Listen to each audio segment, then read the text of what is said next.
invitation et puis encore une fois, très bonne année à tous. Alors, on a parlé de beaucoup de choses, hein. On a parlé de discipline, on a parlé d'esprit d'équipe, on a parlé de persévérance, on a parlé de respect, on parle un peu d'innovation, on parle de leadership, on parle de passion, on parle d'éthique ou d'intégrité aussi.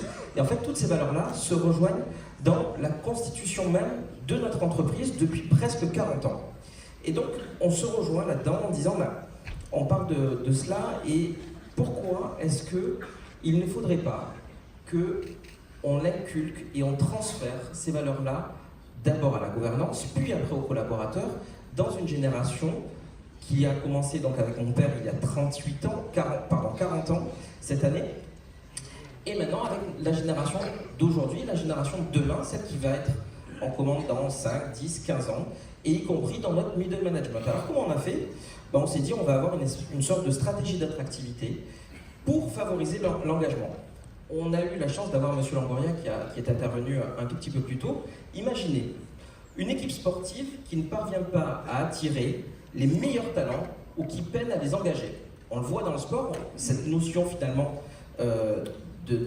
d'avoir une impossibilité, d'avoir une constance et qu'on fait du coup avec la partie sportive, et ben c'est la même chose pour une entreprise. Comment fait-on pour attirer? Comment fait-on pour retenir nos talents, nos employés, pour qu'ils soient le moteur de ce que l'on appelle la réussite organisationnelle? Eh bien en fait, on a dit, on a du sport, on a la capacité avec du sport d'avoir une trajectoire sur de multiples années. Alors comment ça a commencé? Ça a commencé d'abord par des entraînements, en disant on va inclure une notion sportive dans l'entreprise. Mais après, ça va bien au-delà. On a commencé à parler de nutrition, on a commencé aussi à parler de bien-être, on a commencé aussi à chercher un tout petit peu plus loin en essayant d'intégrer des notions d'entraînement. On va aller plus loin aujourd'hui avec un autre projet. Le premier, c'est la notion d'olympique, puisque c'est une année olympique. Donc sur 5... Donc sur 5 épreuves, on a dit, c'est quoi la devise des JO? Situs, Atus, Fortus. Plus haut, plus vite, plus fort. Et en fait, cette notion des JO, c'est finalement des valeurs progressistes que l'on retrouve pour l'athlète, pour l'homme et pour la société. Donc on fait 5 épreuves à destination de nos clients, de nos collaborateurs et également de nos parties prenantes, avec toujours une épreuve sportive et une conférence inspirante. On l'a fait la première fois au Cercle des Nageurs avec Romain Barnier qui est intervenu, puis après avec Florent Manodou, et nous avons dans la salle certains nageurs, notamment Stanislas, qui a participé avec nous, avec nos collaborateurs, avec nos clients, à une vraie compétition pour montrer ce que c'est qu'aujourd'hui l'entraînement, la résilience et savoir aller un tout petit peu plus loin. La deuxième épreuve, ou en tout cas le deuxième schéma, c'est finalement le programme de reconversion des sportifs. On a la chance, vous en parlez, et on en a parlé sur les 3 tables rondes, que les sportifs ont besoin d'avoir des partenaires, ont besoin d'avoir du mécénat. Eh bien, nous, on est allé un peu au-delà en disant, après leur carrière, que font ces sportifs?